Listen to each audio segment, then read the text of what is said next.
The Vox Markets Podcast with Justin Waite. Nothing in this podcast is intended as investment advice, and the people in this podcast may hold positions in the stocks they talk about. Do not buy anything based solely on a tip or recommendation. Please do your own research.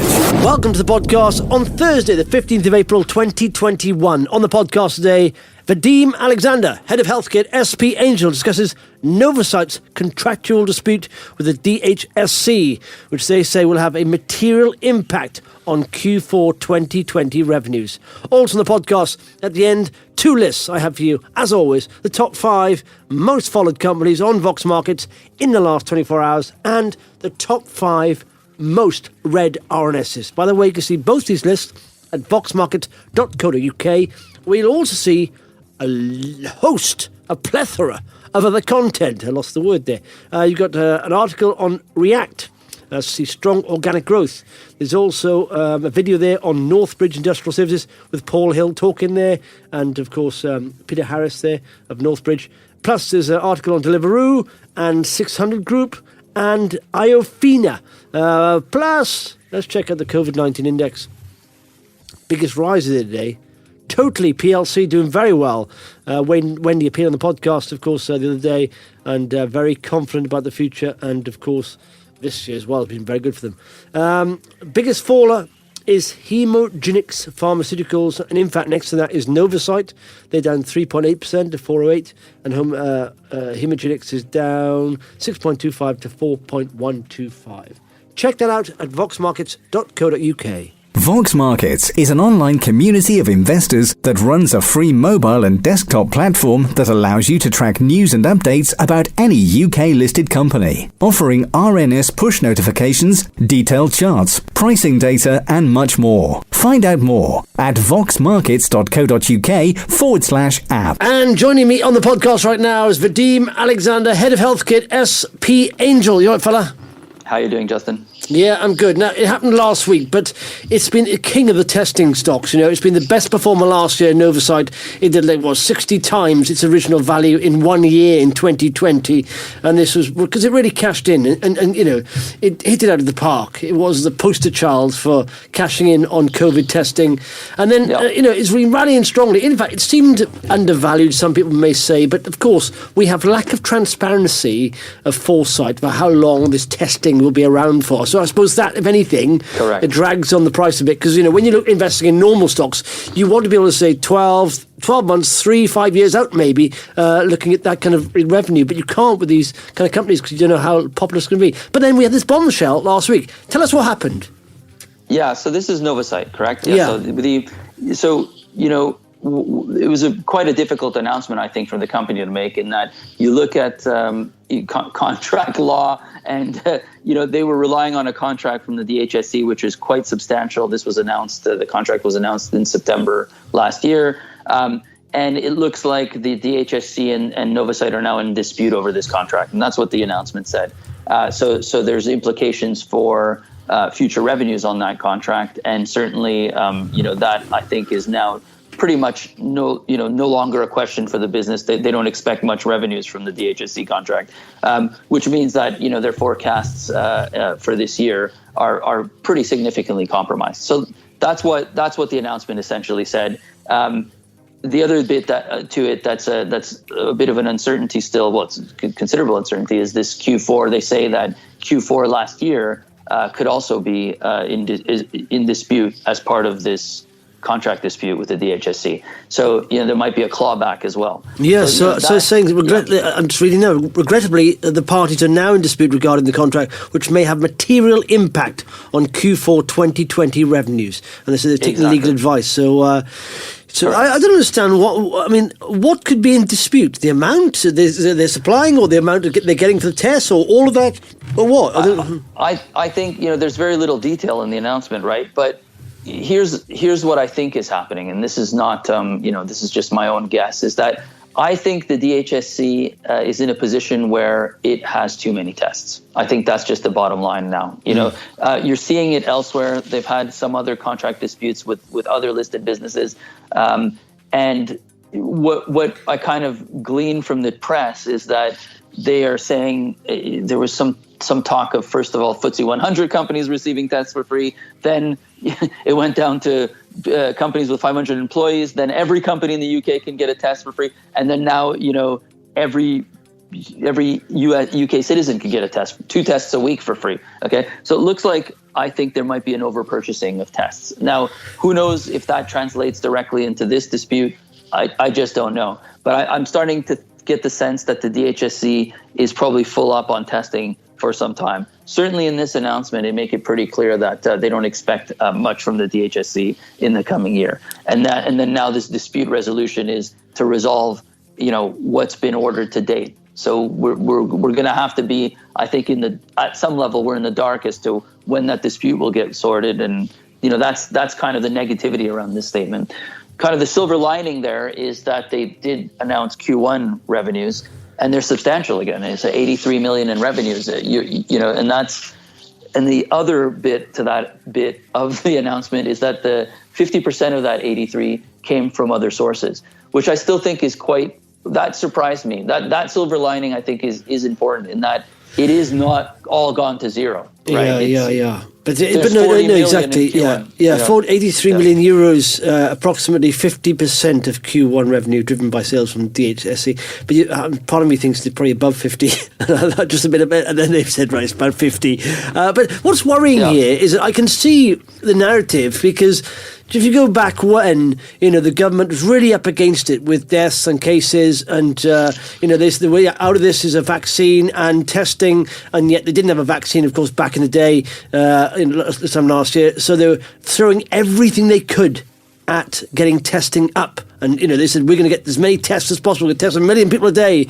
And so Correct. They probably agreed to every kind of company that could produce tests, every kind of company. But surely, if they were shrewd enough, from a legal point of view, I don't know how much pressure they're under, they would have some kind of legal, clause in there saying, if we don't want, this amount, we can agree to this amount early or whatever. I don't understand where the dispute is coming from, because, one of them's wrong, aren't they? I mean, one of them is not going by the contract. So, Correct. If Novacyt drops this now and goes quiet on it, then we probably realise the DHC is right. DHSC is right and Novacyt are wrong. But if they continue to pursue it, maybe they are right. And it's just the Department of Health have realised they've ordered way too many. They're now drowning in tests. That lag between the pressure they were asking for everyone to send in tests, and now Correct. actually all these companies, manufacturing and gearing up to it, do it and supplying them. Oh, hang on, we're drowning in tests. Whoa, too much.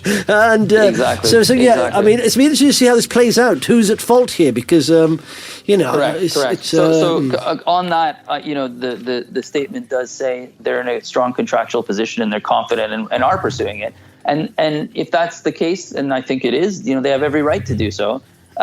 It's just unfortunate how this is all panned out, right? In that I don't particularly, there's no fault anywhere here in that, a government is correct in trying to source tests as quickly as possible from every source as possible. Just as you mentioned, in such a crisis, it was an overwhelming situation for any government, right? And if you remember, tests were hard to find, earlier on in this crisis. So that all makes sense. The problem is then what comes afterwards when you get the opposite effect.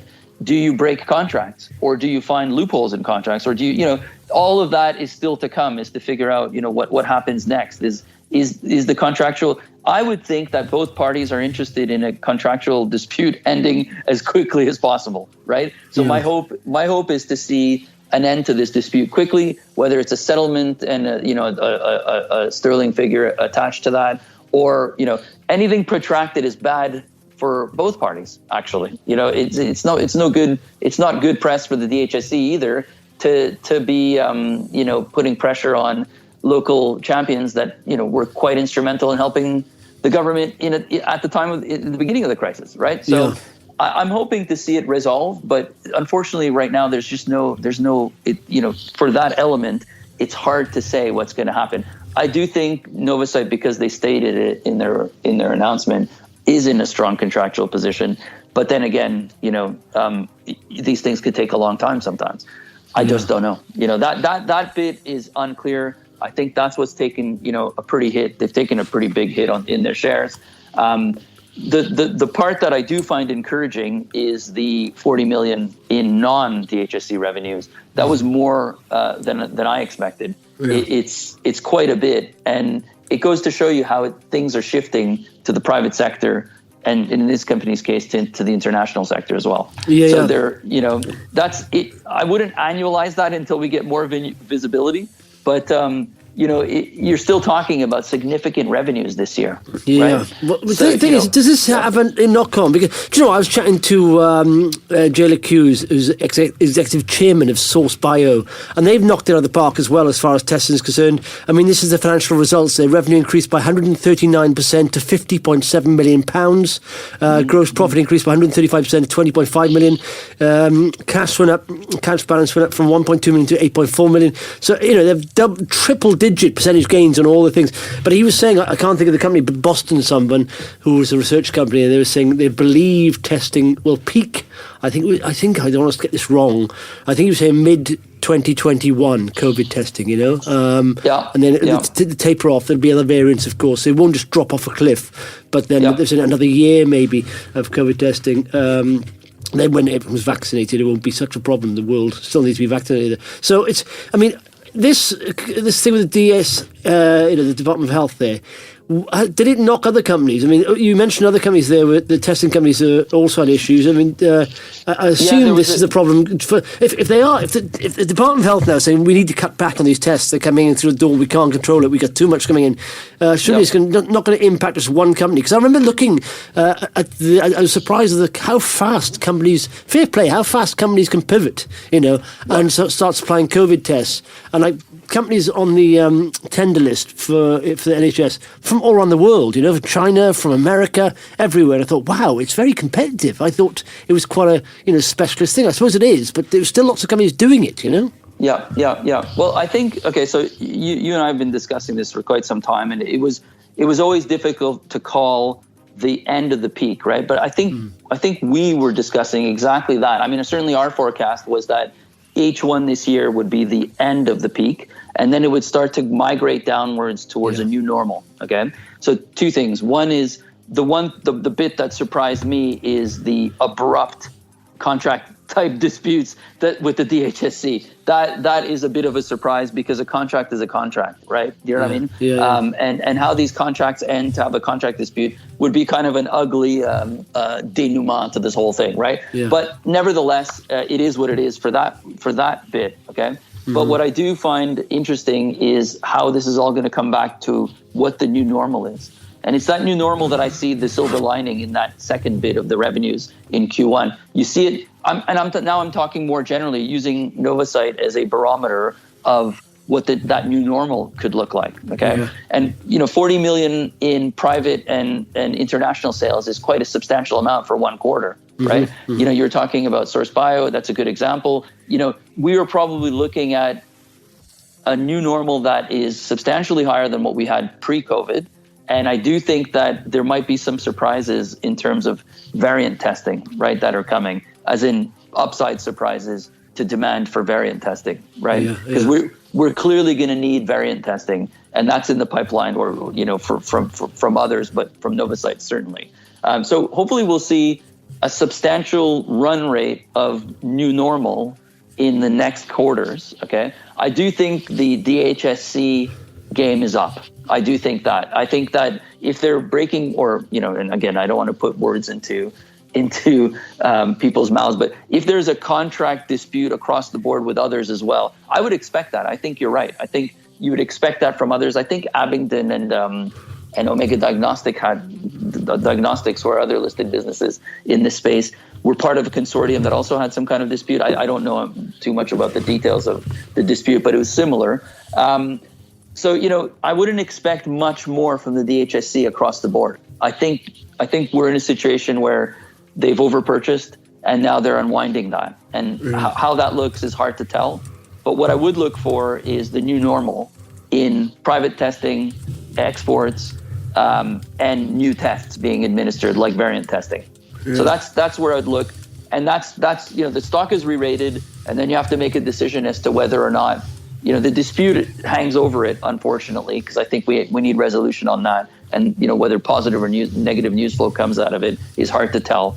But what you can look for is future revenues coming out of the ex-DHSC sector on this new re-rated multiple. So now I think the stock price is re-rated to about 300 million sterling. We know about 100 million of that is cash.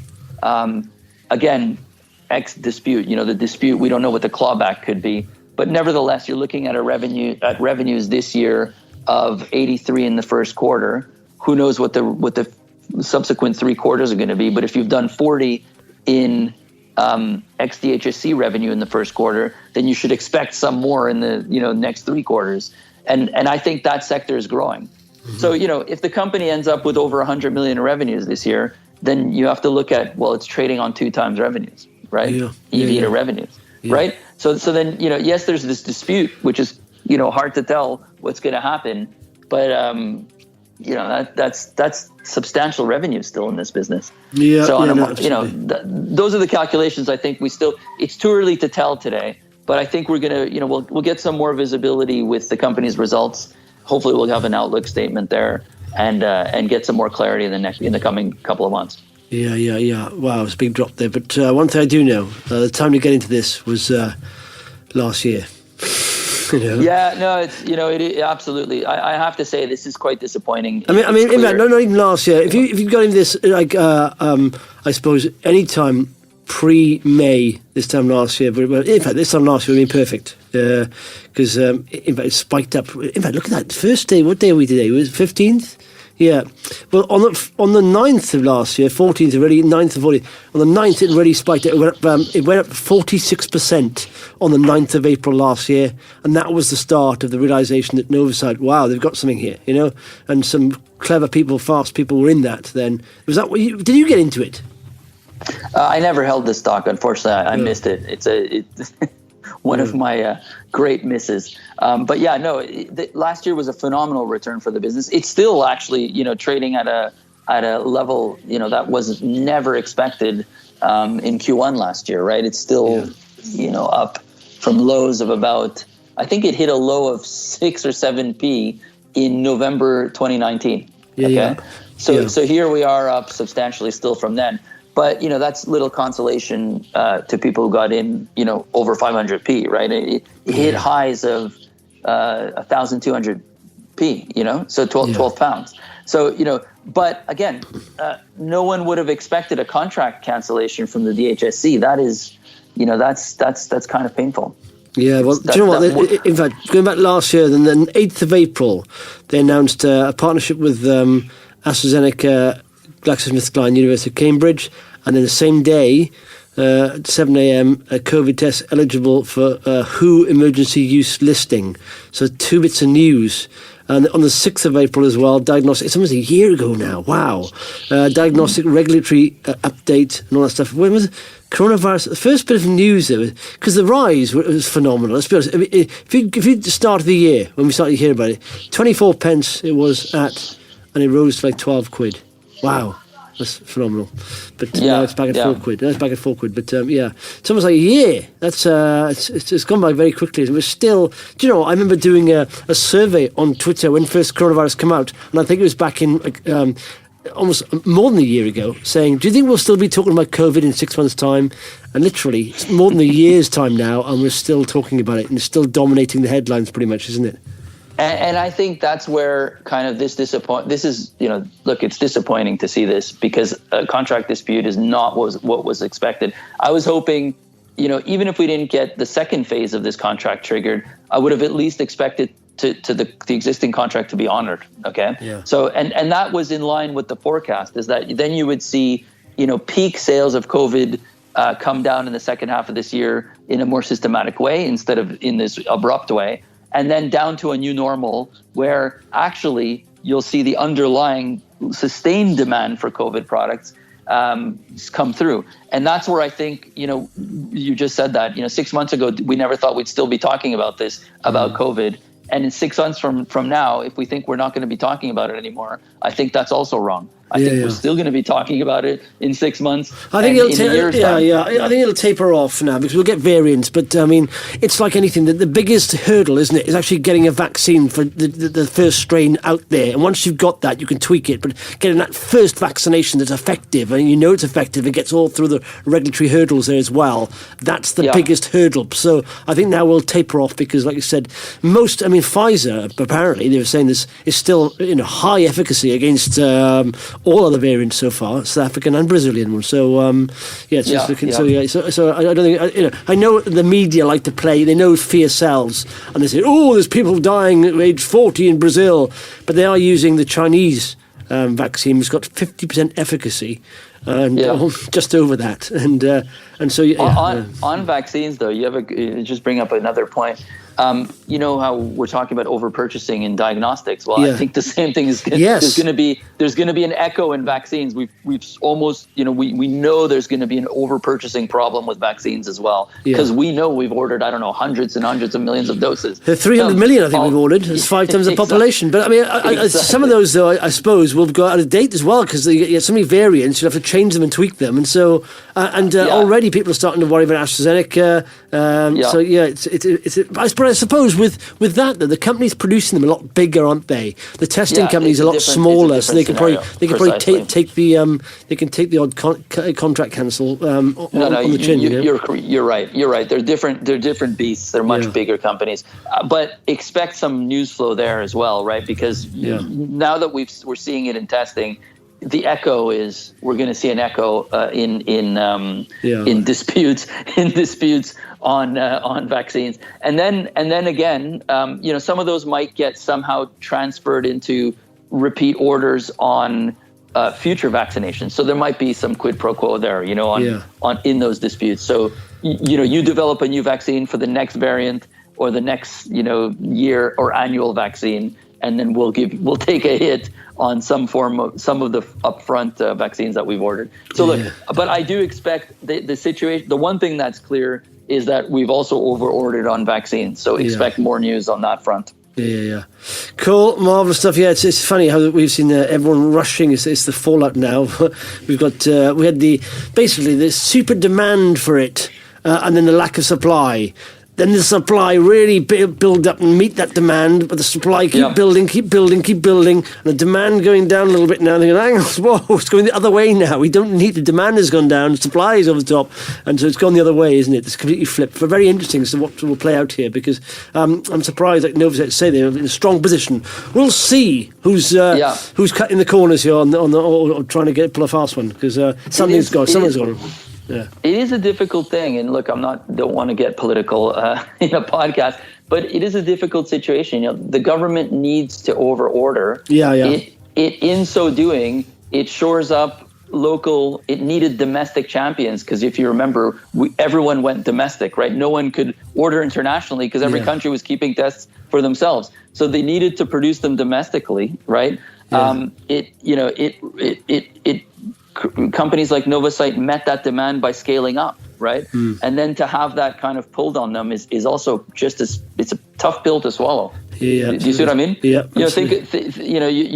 Everyone's kind of trying to do right by everyone, right? So government by taxpayers, but in the end, if it impacts your national champions that actually met that demand when you were in crisis, that's also a tough pill to swallow for the companies, right? Yeah. So anyways, look, again, like I said, there is no right here, but it is quite difficult when these contracts get pulled effectively. Exactly. Yeah. Marvelous stuff. Yeah, it's interesting. And we'll speak you next week. Thanks, Vadim. Thanks, Justin. Okay, it's time for the top 5 most followed companies on Vox Markets in the last 24 hours. They are at 5. Riverfault Global Opportunities, 2.38% up to 2.15. At 4, IMC Exploration Group, up 77% to 1.5. At 3, it's Rambler Metals and Mining, up 5.26% to 0.5. At 2, Valerian Blockchain, VLRM. It's on the Aquis Exchange. And at 1, Argo Blockchain Mining is down 5% to 190. Okay, time for the top 5 most red RNSs and most liked. And so at 5, Power Metals, director shareholding. At 4, Brand Shield Systems, extended contracts signed with cryptocurrency firm. At 3, Synergen Holdings and Company. At 2, CIMEC, Atlantis Energy, investment under share placement agreement. And at 1, 4D Pharma, participation in Jefferies Therapeutics Summit. And most liked there is Brand Shield and Emerson, Harvest Minerals, 4D. Yes, that's about it. Check that out at voxmarkets.co.uk. Thanks for listening. Muchos apreciados. The Vox Markets Podcast with Justin Waite. Nothing in this podcast is intended as investment advice, and the people in this podcast may hold positions in the stocks they talk about. Do not buy anything based solely on a tip or recommendation. Please do your own research.